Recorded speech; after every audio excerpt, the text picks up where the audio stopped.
Why is it that Ed here, who can't even touch his toes to save his life, can do this stretch with ease? Yet I, a yoga teacher and someone who works on her flexibility consistently, just can't. Ed has a flexibility secret. If you found yourself frustrated with lack of progress or a stubbornness in your hip mobility, let me share Ed's secret with you so that you can understand your own flexibility hurdles and how to overcome them. But before I can tell you his secret, you need to have a little understanding of the slightly nerdy makeup of your hip joint, or it'll all just mean nothing to you. This isn't a science class though, so let's whiz through it nice and quickly. You have two hip joints, a left one and a right one. And simply put, the hip joint is where the femur connects to the pelvis. If we look a little closer, we can see that the femur has a head and a neck at the top of the bone. It's the femoral head that connects with the pelvis as a ball and socket hip joint. And in the same way that some of us are born with the genetics to be tall with long bones, or perhaps short with shorter bones, we also each have a genetic uniqueness to this ball and socket at the hip joint. So where do the secrets lie? Let me share with you the three ways that the hip joint is different between each and every one of us. The socket part of the joint can be deep, let's say for example like this mug, or it can be more shallow, like this teacup. The neck of the femur can be thick, for example like this kitchen mold tube, or relatively slim, like this pen. And then thirdly, the direction that the socket faces varies too. It could be more upward, more downward, more outward, or more forward. So now that we know our anatomy a little better, here's the good stuff where the flexibility secrets come into play.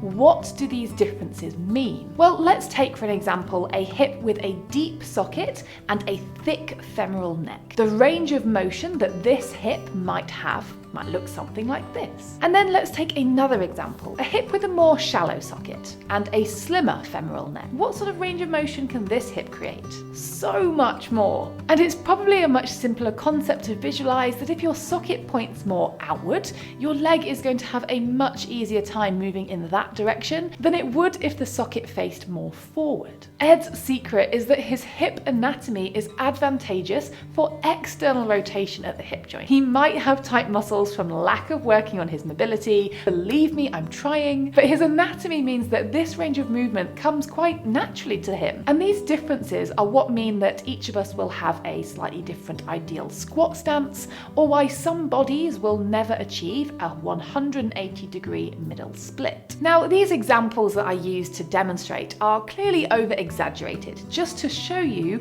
the differences at extreme ends of the scale. But truthfully, the differences we have in our hip anatomy are much more subtle than this. If you're struggling to get your knees to drop when you sit on the floor, this isn't because bone has hit bone and you can anatomically go no further. I'm afraid it means that you need to work on some more hip mobility. So how do you know what hip anatomy you've got, and how do you overcome this problem? You don't. Huh? Short of having a detailed medical scan of your hips, we don't know the hand that we've been dealt in the hip anatomy department. Sure, we can take an educated guess when we see otherwise tin men be able to fold their legs into some sort of pretzel, but an assumption is all that is. And it might sound kind of ironic for me to say after having just made a whole video about it, but it actually doesn't matter what anatomy you have. It shouldn't concern you. Whatever anatomy you have is the anatomy that you're going to be living with for the rest of your life. But there are two things that you can implement, and the second one is incredibly effective. Number one, comparison is the thief of joy. Different anatomy isn't the only reason that your flexibility will be different to somebody else's. Your age, your environment, your job, your gender, your lifestyle. Stop comparing your abilities and your progress to the next person, as we aren't all on a level playing field here. I'll make some follow-up videos on how those things influence your flexibility as well, so be sure to subscribe if you don't want to miss those. And then secondly, I want to introduce you to a concept that's extremely powerful, but can sound a little bit hippie, so just hear me out. If you tell yourself you aren't flexible, you tell yourself your anatomy isn't designed for good mobility, you tell yourself that you don't have time, and you tell yourself that you'll never be as flexible as I am, then you're right, you won't. Because your own self-limiting beliefs will make sure of that. I know it sounds pretty far-fetched, and my mathematical, logical mind had a hard time accepting it too. But what you tell yourself does become your reality. But wouldn't it be great if it was just our thought process that was all we needed to correct in order to become our most flexible selves? Unfortunately, that's not quite reality either. So to actually work on your hip mobility, go check out this video next to learn the 4 best exercises that you need to try.